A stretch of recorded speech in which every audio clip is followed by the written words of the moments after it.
Every time it's like this. Every single time. Doc always knows what she's doing. She's just so good at looking out for us. I guess it's 'cause she knows. Every little thing makes a difference. Today on the Comic Book Report, Man's Best from Boom Studios. Stick around and check it out.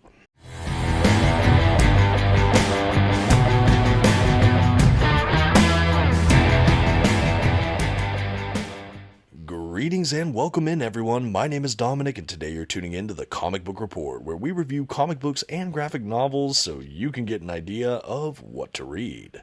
And today I'm excited to say we are back in the world of Boom Studios, taking a look at this great trade paperback collection. This is Man's Best. Now, admittedly, I didn't know a ton about this collection before I got a copy. I just was captivated by the central cover here, that art style that looks a bit watercolory. I am a sucker lately for these kind of animal-based anthropomorphic little adventures, and that's certainly what we have here. We follow a cast of a cat and a couple dogs into space, and the amount of adventures we have are just really surprising. A huge thank you to those at Boom for sending over this collection in exchange for this honest review, and as always, just want to shout out the channel sponsor, Panel Bound Comics. If you're looking to pick up your own comic book collected editions, I highly encourage you to check out their website. You can find a link to them in the video description, and if you see anything site-wide you like, you can use my discount code at checkout, The Comic Book Report, to save $2 off of your order. Please note if you do use my affiliate link or code to make a purchase, I will earn a small commission, but it's a fantastic way to support this channel. Thank you so much for considering. Now let's get started with today's trade paperback review. First, some quick facts about today's collection. The issues in this volume were written by Pornsak Pichetshote, with art from Jesse Lonergan and Jeff Powell. The issues in this volume were published by Boom Studios beginning in 2024. The volume itself does collect Man's Best, issues 1 through 5, and finally, this is a standard size trade paperback collection with glossy print paper stock, a glued binding, and a total of 160 pages. At this time, I'd like to go ahead and issue a general spoiler warning. I will be flipping through the contents of today's collection and commenting on plot points throughout. You've been advised. Okay, without further ado, here is the first dedicated look at the front cover for today's collection. Up top, we have the title, Man's Best, flanked on the right there by all of the creators, and then all down below, we have a huge sampling of the artwork.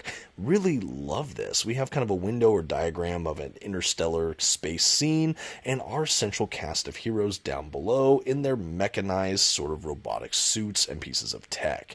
An evocative and interesting cover that absolutely sold me on this series. Transitioning now to the spine design, we of course have the Boom Studios logo up top, we have a field of stars in a black space, we have the title Man's Best, along with the last names of some of the creators there at the bottom.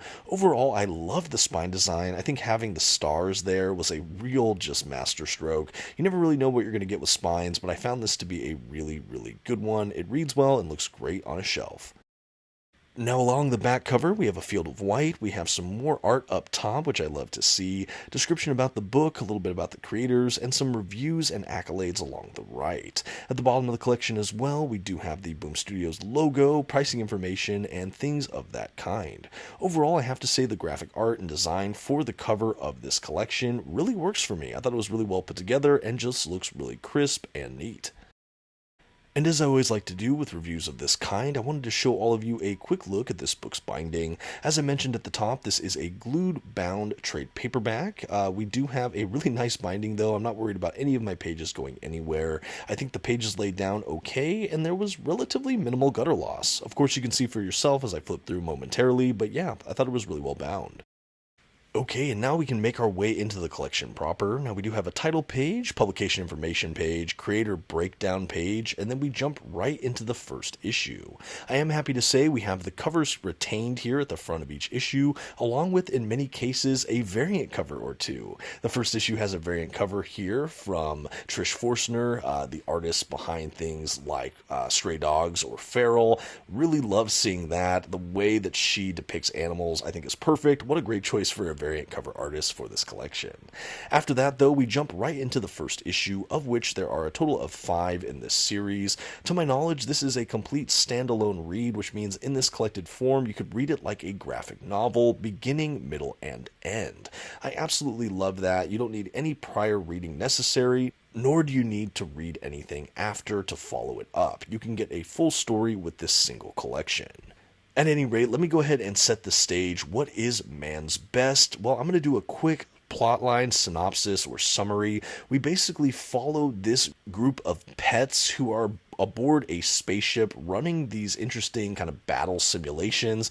Each of these pets, 2 dogs and a cat, have kind of specialized tech or suits in which to battle or complete missions, and they're in this kind of X-Men style danger room aboard this starship. We don't really know that at first. We just have them handling this task, and then we kind of zoom out, realize they're in a battle simulator aboard a starship. We find out that the cat is sort of the de facto leader, but that she really struggles with her leadership.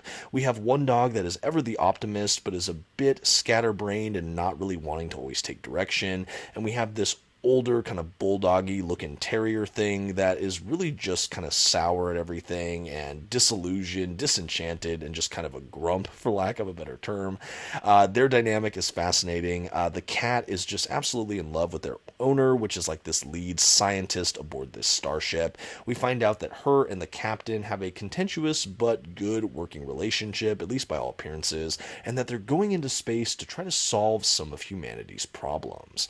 There's apparently a world not too far away, or at least within reach of humanity, that they believe might be a kind of place where humanity can continue to grow and thrive now that the main Earth has become overpopulated, or a place of refuse. And just anyway, this is a way to keep humanity going amongst the stars, and I think that is essentially their mission. On their way to this destination, though, they get kind of caught in a situation where the entire starship crash lands. These pets wake up without having anyone in sight. They can't find their owners, and they have a loose scent. On this alien world, they have these interesting machines that seem to mimic the simulations they were in, which I thought was fascinating. And the 3 of them basically begin this journey to try to find their owner and figure out what happened. On the starship as well, presumably there was a kind of weapon that no one was to open, and they are worried that that's going to be compromised as well on this planet. So now, all of a sudden, their training has to be put to use, and this dysfunctional team has to find a way to not only survive, find their owner, but also stop this device from maybe wreaking havoc. And in this alien landscape, they are really quickly thrust into danger as some of these machines begin to battle them.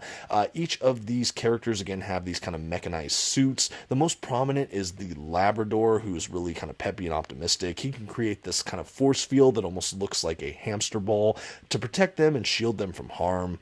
The kind of terrier bulldog looking thing that's always grumpy has a rocket on his back that he can kind of boost and jetpack around a bit.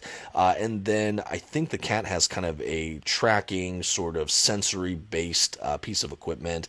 But along the way, they all get stripped of their gear, or they run out of battery, or they're damaged. But they keep moving forward across this alien space to try to find their owner. Along the way, they enter an interesting realm where they start to almost hallucinate this kind of dream space, and they try to interface and communicate with some of these alien beings. We also find some interesting technology that kind of transfers them into different spaces and places. Along the way, the terrier character gets injured, and the other 2 have to find their way back to him, and it's really just a harrowing adventure. It's kind of a Homeward Bound meets a space opera in a strange way.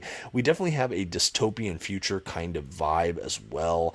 As we get into Act 3, though, after a lot of these ups and downs, trials and travails, we ultimately have them reuniting with their owner and the captain of their starship. We find out that they are being evaluated by this alien presence or intelligence, and they're trying to broker a deal to see how humanity may survive in this new zone. We find out, though, that the owner is actually corrupted and is willing to sacrifice a lot of humanity to have a remnant of them survive in space, or maybe even on this planet. The captain wants to stop her, and things ensue in a way that I found to be particularly fascinating. There's a lot of bloodshed and hardship in this final act. Nothing too gruesome or graphic, but it definitely had a lot of tension, and the resolution I thought was pretty spectacular. We ultimately have the pets instead being evaluated on humanity's stead. I thought that this was a fun wrinkle, as they are easily the most humane characters in the story's narrative. Where they go from here as they once again journey into the stars, now hopefully being the last beacon of hope for the future of humanity, it's a little bit uncertain, but again, you kind of are optimistic. The way this team also comes together to, just function as a team was pretty heartwarming. I really loved getting to know each of these characters. The fact that they are animals feels in many ways incidental, but they are really just dynamic, well layered, interestingly written, and I think the characterization is really what made this whole work shine. That is not to say the art in this collection wasn't absolutely fantastic, as it was. That was another huge asset for me. I love the kind of watercolor look to the art. There's a detail and line work here that you saw on each and every page. Being predominantly a science fiction story, I felt the art as well was so key for the world building here, and it was such an imaginative use of place, time, and so many other elements. As we make our way to the back of the collection, we do end on a "the end" ellipses with a question mark at the very end, so perhaps there is more in store for our traveling groups of interstellar heroes, but I'm not really sure. Like I said, it reads fair enough as a standalone. If they made a sequel series, I would definitely be interested. At the back of the collection, we do have a cover art gallery of sorts, some solicits about other collections, a little bit about the creators, and that really brings this whole trade paperback to a close. Again, I went in relatively blind to this book. I didn't know almost anything about Man's Best before I requested a copy for review, other than the cover. I really like the art style, and that's something that was retained all the way throughout. Really enjoyed it, and I think all that's left to do now is to give this collection a grade. For this gorgeous, character-driven, science fiction dystopian epic that happens to be starring some of our favorite house pets, the Comic Book Report is happy to give Man's Best from Boom Studios a B+. This was a riveting and thoroughly entertaining read from the very beginning all the way through its incredible resolution. The creators should all be applauded, as this was a real storytelling gem. I haven't heard many people discuss this series, and I think that's a shame. This was a real win for me, an absolute hidden gem, and one I will be thinking about for some time. I'd be curious in the comments, have you read Man's Best? Is this a series you've heard about? Would you consider picking it up now that you've heard my review? I'd love to hear all of that and more in the comments, and thank you so much for watching. A huge thank you as well to those at Boom Studios for sending me a review copy in exchange for this honest review, and as always to all of you. Until next time, this has been the Comic Book Report. Please don't forget to give this video a like, those comments we talked about, and maybe share this video with a friend. Thanks everyone, every little bit helps. Bye!